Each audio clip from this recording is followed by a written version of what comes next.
اگر economic activity generate نہیں ہوتی تو پھر آپ کدھر سے ایکسپورٹ بڑھائیں گے اور لوگوں کو روٹی دلائیں گے؟ مجھے اس کا جواب نہیں دیتے آپ لوگ. جی ڈاکٹر صاحب. جی دیکھیے، مجھے جو لگ رہا ہے اس وقت ایک ڈیول قسم کی اٹیمپٹ ہو رہی ہے. ایک تو بیرونی حوالے سے اور ایک اندرونی حوالے سے. ہم نے بہت فوکس کیا ہے کہ اندرونی حوالے سے پاکستان کے اندر کس قسم کے اقدامات جو ہیں وہ اٹھائے جا رہے ہیں. بیرونی حوالے سے جو SIFC کو اسٹیبلش کرنا ہے وہ ایک کوشش ہے کہ بیرونی سورسز سے، بیرونی سرمایہ کاروں سے ڈالرز کو پاکستان میں کس طرح اٹریکٹ کیا جائے. دیکھیے، پچھلے کئی سالوں سے جو 3 بڑی پرابلمز ہمیں نظر آتی ہیں. جو بیرونی سرمایہ کار ہیں وہ کہتے ہیں کہ پاکستان کے اندر اگر ہم سرمایہ کاری کرنا چاہتے ہیں تو بہت بیوروکریٹک ہرڈلز ہیں، ریڈ ٹیپزم بہت ہے. میں یہ سمجھ رہا ہوں کہ SIFC کے بعد جس کمیٹی کے اندر، جس فیسیلیٹیشن کاؤنسل کے اندر چیف آف دا آرمی صاحب خود سے بیٹھے ہوں گے تو وہ بیوروکریٹک ہرڈلز ہیں وہ کم ہو جائیں گی. ایک بہت بڑی پرابلم بیرونی سرمایہ کاری کی رہتی تھی کہ صوبے اور وفاق کے درمیان کے جو تعلقات ہیں، جو کوآرڈینیشن ہے وہ آئیڈیل نہیں ہے. وہ وفاق سے آ کے اپنے پرپوزل جو ہیں، اپنے پروجیکٹ جو ہیں ان کو فائنلائز کر لیتے ہیں اور پھر صوبوں میں آ کے پرابلم شروع ہو جاتی ہے. آپ نے دیکھا ہوگا کہ SIFC کا جو آرڈیننس آیا ہے اس میں خاص طور پہ یہ لکھا گیا ہے کہ SIFC کا ایک اور کام جو ہوگا وہ صوبوں اور وفاق کے درمیان کوآرڈینیشن کا ہوگا. ایک اور بہت بڑی پرابلم جو ہمیشہ سرمایہ کار، بیرونی سرمایہ کار خاص طور پہ اٹھاتے ہیں، وہ کہتے ہیں کہ جب وہ اپنی پروجیکٹس لے کے آتے ہیں تو وفاق کے لیول کے اوپر ٹائملی ڈیسیجن نہیں ہو پاتا، ٹائم کے اوپر فیصلہ سازی نہیں ہو پاتا. اچھا ڈاکٹر صاحب، یہ ساری باتیں ٹھیک ہے، لیکن جو سوال بنیادی ہے وہ وہاں کا وہاں ہے کہ دیکھیں ایٹ دا میکسیمم جو ہے جنوری میں نہیں تو فروری کے اندر آپ کو الیکشن کی طرف جانا ہے ہر حال کے اندر. اگین جو آپ نے جو جواب دیا کہ جی اصل مسئلہ ہی ہمارا سیاسی ہے. By and of February Pakistan کے اندر پولیٹیکل ایک گورنمنٹ ہوگی، صوبوں کے اندر پولیٹیکل گورنمنٹس بیٹھی ہوں گی، آپ ظاہر ہے اپنی پولیٹیکل پارٹیز جو بھی الیکشن جیتیں گی وہ آگے بیٹھ جائیں گی. تو یہ جو ایک ٹرانزیشن ہو رہی ہے ایٹ دس مومنٹ ہمیں لگ رہا ہے کہ بڑا اچھا ہے. تو اس کی جو کنٹینیوشن ہے اس کا کیا کیا جائے گا؟ ظاہر ہے یہ نی جرک ریئیکشن یا اسٹاپ گیپ ارینجمنٹس جو آپ بات کر رہے ہیں، بات تو وہی ہے کہ یہ جو پالیسی بنانی ہے تو پالیسی کون بنائے گا اور کب بنے گی اور کیسے یہ ان کو لانگ ٹرم پالیسی کے اندر کنورٹ کیا جائے گا؟ دیکھیے، عموماً ہم معیشت کو بہت ہی ایک پیچیدہ سا سبجیکٹ بنا کے پیش کرتے ہیں. یہ کوئی راکٹ سائنس نہیں ہے. پچھلے 50 سالوں کی جو معاشی تاریخ ہے بڑی واضح ہے کہ کون سے ملک معاشی طور پہ ترقی کرتے ہیں اور کون سے پیچھے رہ جاتے ہیں.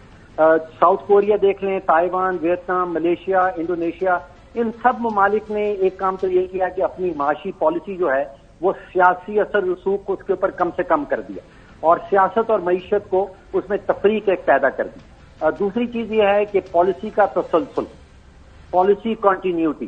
ابھی جو میں SIFC کا ذکر کر رہا تھا اس کا جو بنیادی کانسیپٹ سامنے نظر آتا ہے کہ چاہے ایک حکومت آئے دوسری حکومت جائے، جو پالیسی کا تسلسل ہے SIFC کے حوالے سے وہ قائم رہے گا. SIFC قائم رہے گی، اس میں شاید وزیر اعظم تبدیل ہو جائے گا، لیکن اس کے اندر جو پالیسی کا تسلسل ہے اس کو قائم رکھا جائے گا.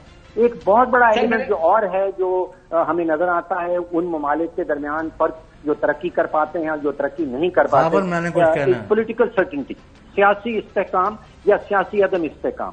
تو جب تک یہ 2 چیزیں ہم پاکستان کو نہیں دے پاتے، سیاسی استحکام اور پالیسی کا تسلسل، اس وقت تک معاشی ترقی آپ نہیں دیکھ پائیں. چلیں پہلے حسن چوہی صاحب کہہ رہے ہیں کو بات کرنا چاہ رہے ہیں، اس کے بعد حسن آپ کے پاس. جی چوہی صاحب. فاروق سلیم صاحب، جو آپ کی اسٹینڈنگ ہے نا ایز اکانومسٹ، جرنلسٹ اور اینالسٹ، اس کا تو بالکل کسی کو کوئی اختلاف نہیں ہے اور آپ جو صحیح سمجھتے ہیں اس پر ڈٹ کے بات بھی کرتے ہیں. ہمارا ایشو ہے جیسے حسن ایوب صاحب نے کہا ہے کہ $10 بلین کے لگ بھگ لوگوں کے گھروں میں یا لاکرز میں یا مطلب تہ خانوں میں لوٹ کے رکھے ہوئے ہیں کہ کوئی وہ جینون یا وہ بلیک یعنی منی کے علاوہ ہے ہی نہیں کچھ، وہ جینون نہیں ہو سکتی. یعنی انہوں نے ٹیکس نہیں دیا یا کوئی اور لوٹ مار کی ہے. تو $10 بلین اگر ریکور کر جائے تو ہمیں تو بجائے شو کرنے کے ہمیں تو لڈیاں ڈالنی چاہیے کہ پاکستان جو ہے وہ دنیا میں دوبارہ سامنے آ جائے. لیکن باہر کی جو آپ بات کر رہے ہیں نا، اس کو تو آپ کو دھچکا لگا جو نئی دلی میں آپ کے جس کو پنجابی جو کہی جائے ہکتے مونگ ڈلے گئے نے، وہ اس کو بھی آپ اپنے ذہن میں رکھے کہ we have been ignored very badly. جی ڈاکٹر صاحب. جی میری درخواست ہے حسن ایوب صاحب سے بھی، چودھری صاحب سے بھی، یہ $10 بلین کی جو سورس ہے ان کا وہ مجھے بتا دیں کہ ان کو کہاں سے پتا چلا کہ $10 بلین جو ہے وہ لوگوں نے چھپا کے رکھا ہوا. سر دوسری بات دیکھ لیجیے، جو پاکستان کا بنیادی پرابلم ہے وہ یہ ہے کہ ہم $30 ارب سے ایکسپورٹ زیادہ نہیں بڑھا پا رہے اور ہماری امپورٹ جو ہے وہ $70 ارب پہ پہنچ جاتی ہیں. اگر یہ جس $10 بلین کا ذکر بار بار ہو رہا ہے وہ آپ لے لیں، نکال لیں ان لوگوں سے، تو اس کا مطلب یہ ہے کہ اگلے 2 مہینے کے معاملہ چل جائے گا. اصل پرابلم جو آپ کا ایکسپورٹ اور امپورٹ کا فرق ہے وہ کہاں کا وہیں رہ جائے گا. $10 بلین آپ لاکر سے نکال لیں، آپ لوٹے ہوئے پیسے واپس لے آئیں. یہ اقدام ہے، یہ پالیسی نہیں ہے، یہ ایک قدم ہوگا. جی حسن. سر میرا کوشچن یہ ہے کہ اگر آپ کو یاد ہوگا کہ اس وقت قائد حزب اختلاف تھے شہباز شریف صاحب، انہوں نے چیئرمین تحریک انصاف کو پیشکش کی تھی جب وہ پرائم منسٹر تھے کہ میثاق معیشت کے لیے تمام جو سیاسی جماعتیں ہیں وہ مل کر بیٹھیں.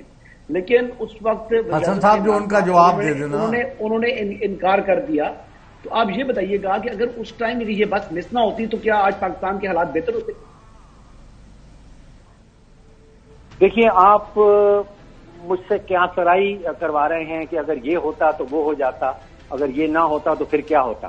اس کا جواب دینا بڑا مشکل. دیکھیے اگر اسٹیٹمنٹ جسٹیفائی کریں کہ $10 بلین کہاں ہے. جی میرے پاس کوئی سورس ایسا نہیں ہے جس نے مجھے بتایا ہو کہ $10 بلین جو وہ پڑا ہے. یہ ایک ہوائی فگر ہے، بے شک آپ اس کو 10 کہہ لیں، 20 کہہ لیں، جو آپ کے دل میں آتا ہے اس کو بنا لیں، لیکن وہ حل نہیں ہے، وہ پاکستان کے پرابلمز کا حل نہیں ہے. دیکھیے 2 سب سے بڑے ایشوز اس وقت جو آ رہے ہیں، وہ 24 کروڑ عوام کا سب سے بڑا ایشو ہے وہ خوراک کی مہنگائی. ایک تو بات آپ اجازت دیں میں کہہ دوں، جی آپ جو کہہ رہے ہیں کہ یہ پالیسی نہیں ہے، یہ پالیسی ہے زیرو ٹالرنس کی، کہ جو لوٹ مار کرے، جو پیسے ملک کے یہ ٹیکس نہ دے یا ڈیوٹی نہ دے، جو وہ غلط کاریاں کرے، ہی ول ناٹ بی اسپیئرڈ، لائن کھینچ دے. تو یہ پالیسی کا نتیجہ ہے نا، مینیفیسٹیشن. آپ کہتے ہیں یہ اقدامات ہیں.